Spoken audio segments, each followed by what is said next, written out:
Do you remember the first concerto that you ever played then with Beecham? Beethoven 4. And in those days I had the audacity to play my own cadenzas, which have long ago been destroyed and burnt. If you looked at them now, what would you find they were like? I should probably be very, very ill.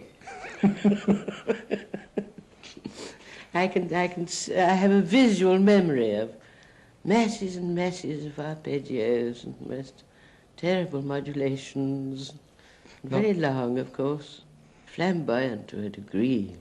Can you remember when you first played at the proms? Well, it was quite early in my career, and of course a great event. Was it the first time you played with Henry Woods? Yes, I think it was. Really? I may have played with him at a Sunday concert first, but I don't think so. I believe I played the Liszt D-flat concerto at my first. What was it like? Was he really as brisk and businesslike as... Oh, he was wonderful. He was so helpful and friendly, and of course I played with him many, countless times after that. But was it really true that he would sort of call a rehearsal for a Liszt piano concerto, say, between 11:33 and a half and 12:02? Well, not quite. But, of course, rehearsals, as you know, in this country are terribly brief. But his kindness and generosity, I remember one performance of the Mozart D minor concerto. I took a wrong turning, and I was still very young. And I thought, oh, this is the end of my career. He'll never engage me again. And when we came off platform, I said, apologized profoundly. She said, why, that's nothing, he said. You might have gone into the wrong movement. Then we'd have had some fun. I've never forgotten that. Yes, here we are. I played the E-flat concerto. My debut. Your debut. From an art concert. Dare I ask what year? 1908. Can we mention that? And I had the large fee of 3 guineas. My goodness. Scarcely seems credible. 3 guineas. I remember the first time I had 5 guineas for a concert. I was terribly thrilled. May I ask you about Beecham? What was he like to work with when he was a young man? Impossible. In what Enthusiastic. Impossible. Impossible because you never knew when you were going to get a rehearsal. I remember my dear old professor, Uncle Taubes. He wrote me a postcard, said, who is this fellow Beecham? If he doesn't conduct well, I shall conduct for you. But it was this terrible uncertainty of rehearsal. In fact, just imagine, we rehearsed my second concerto just before the doors opened of the concert. But I always loved working with him from a musical point of view. But he was fanatic, of course. I remember we did the F major concerto of Mozart. Just happened he'd never done it before. He fell in love with it. And he was able to get more rehearsals than most conductors in London. And we were going to have at least 2 rehearsals with the orchestra, if not 3. But he said, I'm going to Liverpool tonight. Can I telephone you tomorrow morning?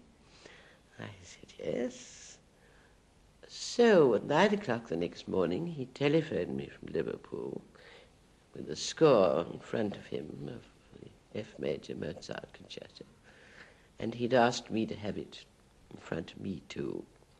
And for about 40 minutes, he discussed dynamics, and make a little ritardando here and a crescendo there, and went on for 40 minutes, trunk call from Liverpool.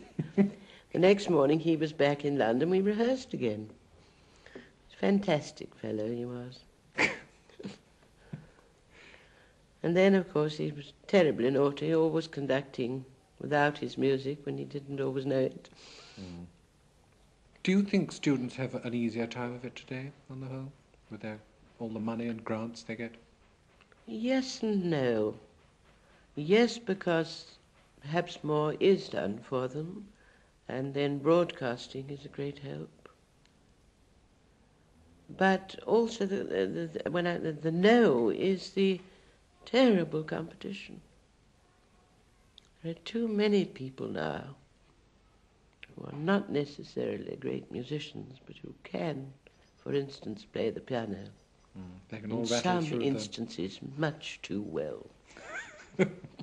Much too well and much too fast. Yeah.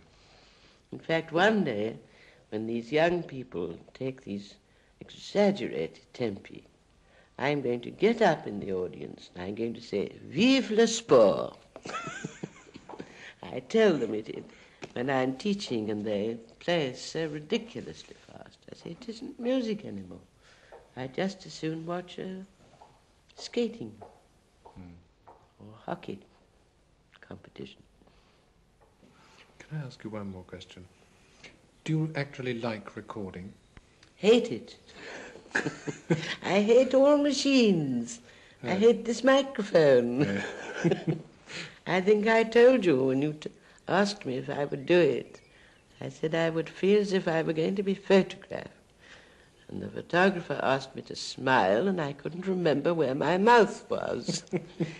And I feel uncomfortable about recording too, although nowadays it isn't quite as formidable as it used to be, when one split second caused one to repeat an entire work. But I hate machines. I always feel it's a compromise.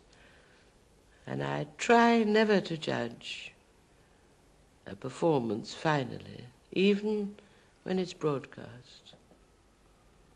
There's always that between the listener and the player, some mechanical device. But do you hate your own records? Yes. All of them? Bore me to death. Isn't there one of them that you think is really... Occasionally, if I hear one by chance, I think, well, it isn't too bad. Can you mention one?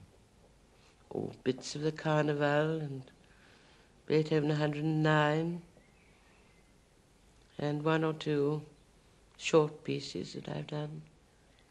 So you'd really like to record everything you've recorded all over again? Oh, yes. Definitely.